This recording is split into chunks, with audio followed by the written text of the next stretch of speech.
My name is Rose Troche, and I am a writer, director, producer of film, television, and VR.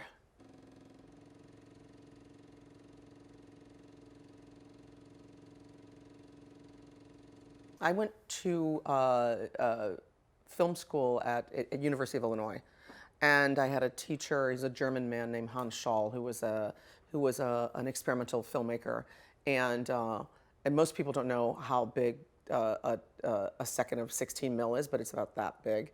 And he goes, I can make a feature film out of this, And so that's kind of just to give you an idea of kind of where I started. And so I really started in experimental filmmaking as like an artistic expression, and really kind of thought narrative was kind of a different thing, was more commercial and was more, let's say, bastardized. And so for a long time, I really stuck to that. And then, of course, you can't really make much money that way. Not that you can make a lot of money in independent filmmaking either, but that sort of led. I started making narrative with a piece prior to Go Fish, and then Go Fish I started while I was still in school, and Go Fish sort of became this conflation of both experimental and narrative filmmaking.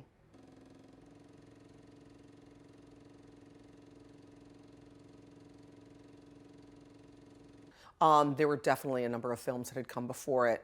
I mean, Desert Hearts just got for example, which I remember going to see, and like, I mean, it's such a much more, like in a Hollywood sense, such a much more well-made, slick, like has a budget. And I think that what happened with Go Fish was, when I didn't see it for like 11 years, and then we were gonna do a remake, and we just we met in my friend's apartment in Paris, and it was like, 11 o'clock in the morning. We had a couple of bottles of wine because we were just like, oh boy, we're gonna take a look at this thing after a while. And when I first started looking at it, I was just like, oh, this is the clunkiest thing I've ever seen. I don't even remember it as being this clunky. But then by the end, I was sort of lulled by its kind of hopefulness and charm. There's really, we're really coming from a sincere place, and I think that that's really what connected it to an audience. You can't predict these things. You can't know. There are amazing films that I see at Sundance every year that don't get bought, that don't, that suddenly are not, that won't see an audience. And so part of it is timing. And then I think at that point, that came out in 1994, and I think that we had been sort of in an era of really going to the streets and fighting for our rights. And Go Fish really came out of that place of activism, and wanting to have hope for the future when all of our friends were dying. And I think sort of believe in love, and and it was sort of like kind of isolationist. It's like a little community, and it's a little gay world, and like this thing can exist, and we can exist, and we can have happy lives.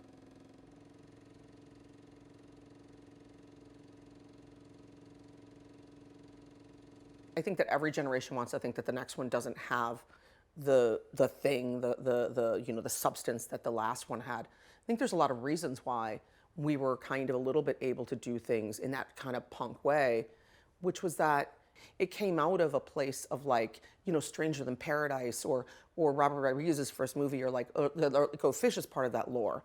I don't know that Go Fish, kind of bred 1,000 queer filmmakers. I think it bred 1,000, 10,000 indie filmmakers who like saw that movie and said like, that made money, or that got like, like I can do that. And, but there was this kind of sense of scratching it all together still. There wasn't as much, if we want to call it product, there wasn't as many films. There weren't as many voices. The market wasn't as saturated as it is now. At the time that I made Go Fish, I just thought it would be, I went broke making it. I put in all my money, which wasn't much at all, and just kind of weirdly took that chance. A number of people did. I remember talking to Kevin Smith with Clerks, because we went to Sundance at the same time, and like there were people who had a credit card. I never had a credit card, but there were people. I only had a credit card like in my mid-30s for the first time. But like there were a lot of us like went and made ourselves broke for this thing. I think a lot of people still do, quite honestly, or make their grandparents broke, or their family, or all their friends off a Kickstarter. So.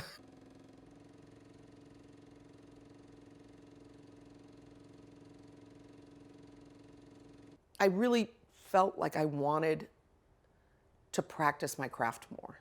So that's when I said to my agent, I just said, like, look, I think that what I would like to do is hour long and really quality hour long kind of television. So I did 6 Feet Under, and by the time I was completing 6 Feet Under, I had gotten offered two pilots. One was for a show called Earthlings, and the other one was for a show called The Ranch. And so Earthlings was about lesbians in Los Angeles, and The Ranch was about legalized prostitution in Nevada. So, we became like, lesbians or prostitutes? Where are we gonna have more story? So I ended up choosing the what would then become the L Word, and doing the pilot for that. And then that led to becoming the co-AP of that show. And what was really wonderful and rare, and probably something I will not have until I have my own show, is that Eileen Chaikin allowed me to really write and direct my own episodes. Not saying that she wouldn't do her own pass on it or anything like that, but it was just one of these things that's like, you couldn't ask for more.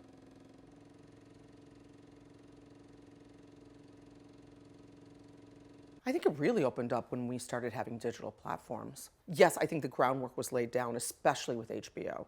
Especially with HBO and things like where Alan Ball was doing, like, 6 Feet Under, which is the first episode of television I ever did, where, he was really he was a showrunner, and he was really kind of crafting that show, and he was given, after American Beauty, was given, like, kind of, here you go, here are the reins. But I think really that kind of hands-offness, almost a complete hands-offness, really came out of like the Netflix digital platform, and it really started happening with House of Cards, I think, and with David Fincher, and like really hiring these people that all had their own reputations, and it's just like, let's just let them put it together, and let's just take a step back. You have sort of the rise of the show about women. The budgets are lower, but you have more control, right? So like Jill Soloway has Transparent, has I Love Dick, There's all of these shows that are amazing that I don't feel like you would ever see. The deal became, I'll give you less money, but I'll give you more control. And that happened with Louis C.K. He's just like, listen, here's what I would like. I would like to shoot from this day to this day, this many hours a day. I will write, direct, edit, do my own shit. You stay out of my way. I think technology really kind of started to even the playing field. Suddenly you didn't have to travel as such a large beast. You don't have to have this gigantic crew that's like, suddenly have a bunch of new talent coming into the pool. And then it starts to feel like old indie film. I guess new digital platform television feels to me like old indie film.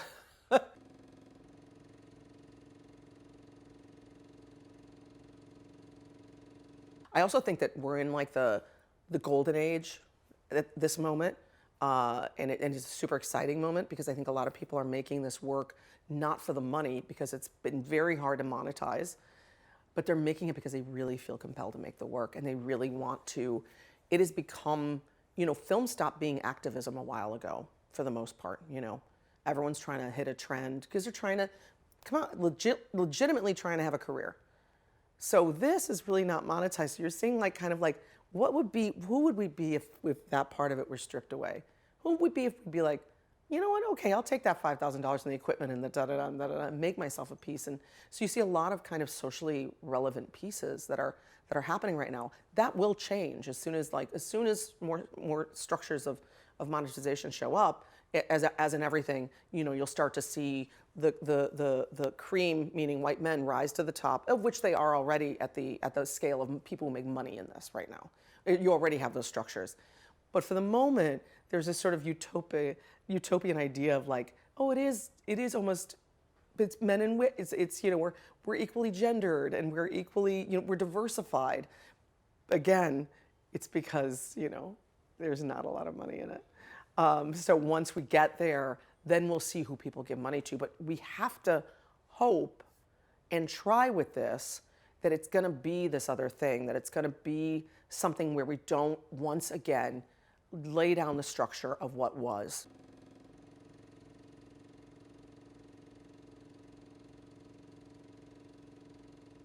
Where I think VR is really successful is I think it's really successful in documentary, animation. It's beautiful and wonderful. I love it. And of course, gaming. And some tell me porn, but I don't know about that. So it's really the sort of the place where we're not quite there, and where there'll still be an argument about like, can narrative exist in VR, is I think because of that, because it's not quite been cracked. And then even acting, I'm just like, why is suddenly everyone acting so poorly in VR? It's like, well, what's going on? And I've been really trying to figure that stuff out. I think one of the cool things about like the sort of the 20 plus years of doing, or 20 years of doing narrative, because the additional years of really doing experimental stuff. So like the 20 years of doing narrative, what it brings to me is working with actors, casting. I think people really kind of do the theater thing a little bit too much, and it's true to a certain degree. Because depending on how you're shooting something, depending on the space you're shooting it in, like this is an open plan space, right? If my camera were here, if someone goes behind that wall, I wouldn't see them, but I'd still have to do the action all together, right? And that's play-like, to have to hold in your memory, in your thoughts, like the entire run of action. And that's probably a pretty good thing. And that's one of the big differences in my directing, is that we run the whole thing, even if I shoot it in a way that's not, because I think you kind of have to get to know it in your bones a little bit, kind of like a play. But the acting is very different than a play, and there's not a projection. As a matter of fact, it requires more naturalistic acting than almost anything, and in relationship to camera and choreography, and there's all these new things to the language of VR that I find so exciting, as a maker. Every extra you have there needs to have their own story. So it's not like you're going to go over here, pick up that drink, stay over there for 2 seconds, then cross camera again here. They had to have an entire narrative, which is the coolest thing, because they feel even more sort of involved with the, with it. It's like we made up this, like, you're going to come over, hit on her, go over there, and you're going to talk to this. Like it was just kind of I love that they all sort of ran with it as well. They all kind of had like, let's do selfies, or let's do, whatever it was. Even writing is different, because there's like, if you want to think about it in terms of like a narrative, you're sort of couch sitting, north facing, which I think a lot of people play to that. And I'd like to take you around a little bit, not spinning around, but I like to give you a reason to turn and look, or look away. If you start, if not love, and you don't want to look at the guys, look away. I didn't give you anything exciting to look at, sort of by design, but sure, you can look away. I want to take advantage of this moment in time when really what we're doing is facing our own selves, So what do you do when you're alone? What choices do you make? Especially especially when you're watching it at like in a public space, it's even more private in a weird way, because the chaos of everyone looking around at everything else. But at home, it's what are you going to look at? What are your choices? Again, with if not love, you can look at where the gun is shooting, or you can turn around and look at the shooter.